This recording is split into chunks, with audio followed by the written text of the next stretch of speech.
വ്യാപനം തടയുന്നതിൽ പ്രധാന കുറ്റക്കാർ ഗവൺമെന്റ് തന്നെയാണ്. സത്യം പറഞ്ഞാൽ അത് തടയാൻ ശ്രമിക്കുന്ന ഉദ്യോഗസ്ഥരെ സ്ഥലം മാറ്റുകയോ ഭീഷണിപ്പെടുത്തുകയാണ് ചെയ്യുന്നത്. അബിൻ വർക്കി വ്യക്തമായ അതിന്റെ കാര്യങ്ങൾ വിശദീകരിക്കുന്നു. ഇനി അത് മാത്രമല്ല, ഈ കഴിഞ്ഞ ദിവസം ഒരു MLA-യുടെ മകനെ ഒരു കഞ്ചാവ് വലിച്ച കേസിൽ പ്രതിയാക്കി. ഈ കഞ്ചാവ് വലിച്ച കേസിൽ പ്രതിയാക്കുമ്പോൾ MLA പറയുന്നത് എന്റെ മകൻ കഞ്ചാവ് കൈവശം വെച്ചിട്ടില്ല.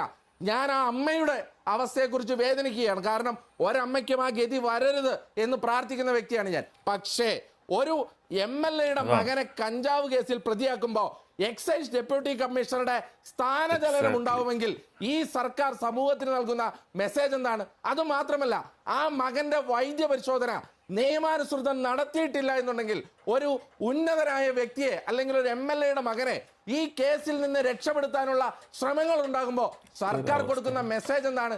ഇവിടെയാണ് പ്രശ്നം. ഇപ്പൊ താങ്കൾ പറഞ്ഞില്ലേ, പത്തനംതിട്ട ജില്ലയിൽ നിന്ന് ശരൺ